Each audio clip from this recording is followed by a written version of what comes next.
So we finally got the sneak peek for the 21st chapter of Two Blue Vortex, where we get to see 12-year-old Boruto again, this time with bandages over his destroyed eye, and of course Sasuke, who reveals something way too interesting about the MANGEKYO and its future. Well, this new revelation has enhanced the possibility of my Sun Moon theory that you can check out after this one. So let's get straight to the panel to dissect every new reveal. The conversation seems to have occurred shortly after Boruto and Sasuke escaped the village, judging by the bandages on Boruto's eye and the fresh memories of Sasuke about the recent incidents. The panel shows us both of them discussing the mystery event, which altered the memories of everyone. Sasuke recalls Sarada's words when she insisted that everyone was being deceived, cause there is no way Boruto would kill the seven. And while Sarada was saying this without her memories being rewatched, Sasuke may have taken the statement a bit differently in the beginning, when he still had doubts on Boruto's identity. He would have thought of pre-omnipotence Kawaki, cause this statement falls true in his case as well, since his strong loyalty and love for Naruto makes the idea of killing him nearly impossible. But still, it must have been hard for Sasuke to change his mind based on the recent actions of pre-omnipotence Kawaki that were now blamed upon Boruto. Think of it this way: suppose I tell you that Sasuke had a son in the beginning of the Boruto series, but somehow all of us have forgotten about him and all the memories of that character have now been replaced with Sarada instead. You won't be able to believe me, since there is no way to imagine Sasuke's son when he never existed at first place. But the case would be no different if he did actually exist and somehow your memories of him were rewatched. There would literally be no way of separating the truth from falsehood if something like that had happened. And Sasuke back in chapter 80 was going through a similar situation, but then a glimpse of hope appeared in the form of the MANGEKYO Sharingan, which served as more than enough proof for him to believe Sarada. The reason being the emotions behind the awakening of this eye, which cannot be faked or made up. So while it has been confirmed that the MANGEKYO was the foundation of the trust between them both, as it acted as a proof of sincerity, there is something even more compelling, which also got revealed in this sneak peek.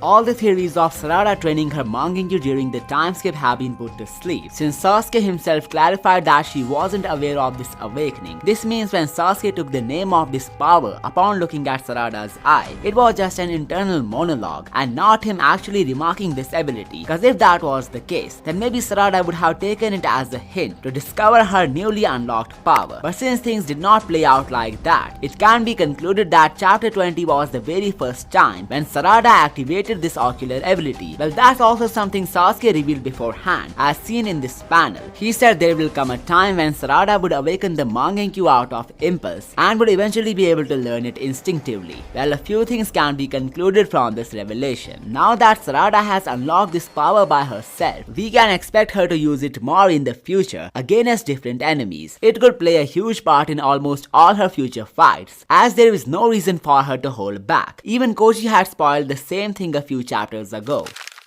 by revealing the end of Ryu by the hands of Sarada and the others, followed by all of them uniting to protect Konohamaru from Matsuri. The whole setup of the shinobis going to the Sand Village was more like a master plan of Kashin Koji to bring the best out of Sarada and the others. The black hole or the magnetar based ability could be the complementary power of her MANGEKYO, meaning her offensive ability will also get revealed very soon, alongside her majestic Susanoo. Now, as evident from the recent Shinju fight, Sarada has gotten more experience as well as a brand new power-up, making her desire from chapter 69, where she wished to get more stronger, come true. But how can we forget that Mitsuki also wanted to get more powerful? But looking at the current state of the story, his only achievement so far was to poison Kawaki just because he's an Otsutsuki. Apart from that, he couldn't bag as much aura as Sarada, and I think I have the best explanation for that.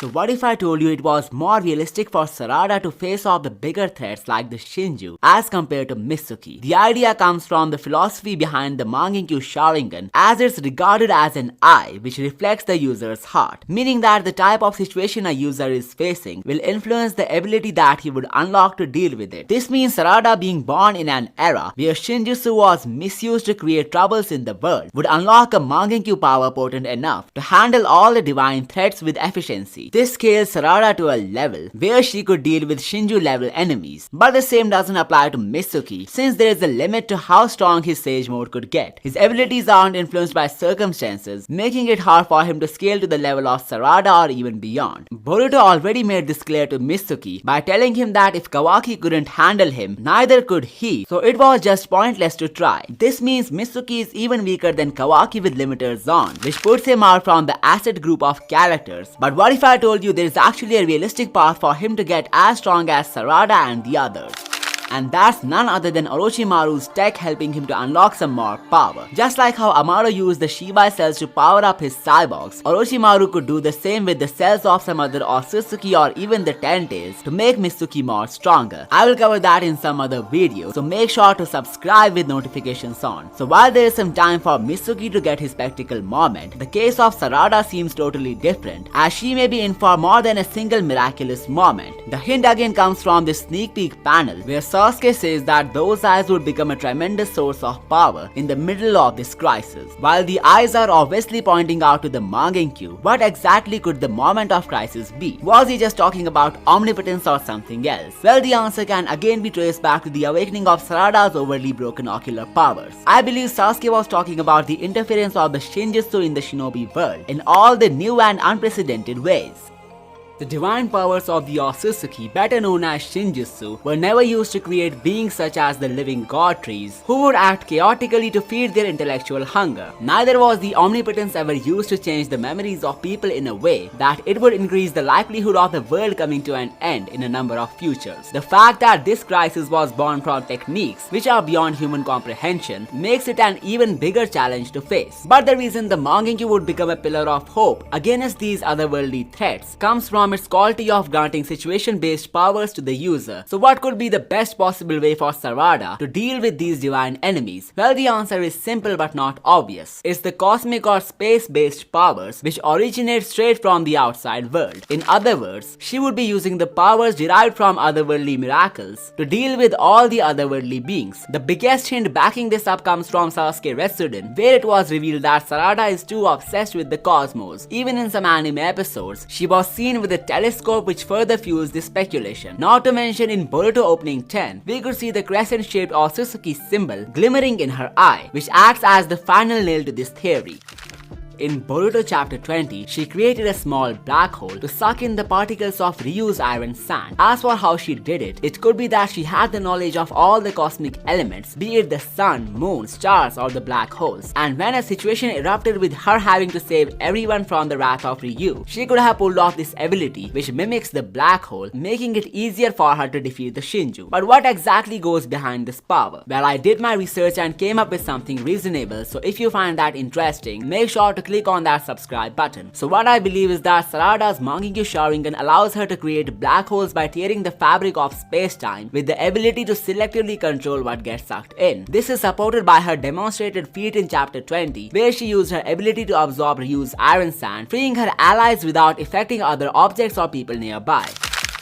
As for the mechanics, the black hole could manifest with immense gravitational force, capable of drawing in specific targets, while ignoring others, suggesting precise control. This selectively differentiates it from Obito's Kamui, which transported objects to another dimension non-selectively. It can be speculated that this ability leverages infinite gravity, a hallmark of black holes, allowing Sarada to crush or immobilize opponents by manipulating gravitational forces. As for the potential of this power, there is a possibility for her control over gravity extending to offensive applications, such as collapsing enemies into a singularity or redirecting attacks by warping space. Furthermore, she might summon multiple black holes or scale their size, making her a formidable force against the powerful foes like the Shinju. There is even a possibility for this MANGEKYO to be knowledge-based, because Sarada did not have to go through trauma as deep as her ancestors, which could shape her ability better. So her knowledge could fulfill that criteria, making her MANGEKYO ability derive powers from the things that she knows about the cosmos. This means if the black hole hadn't been the choice in this scenario, it wouldn't have been manifested at all. But that's not everything. This flashback panel of Sasuke describing the situation as crisis reminds me of the time from an older flashback where Sasuke says Boruto and Sarada could together fix what's wrong with the world. Well, what if it's a reimagination of the sun and moon shield wielders sealing away the main Otsutsuki enemy, but this time it won't be Kaguya? You can check out the right video to find out more. Also, don't forget to subscribe to never miss another upload. I will see you next time.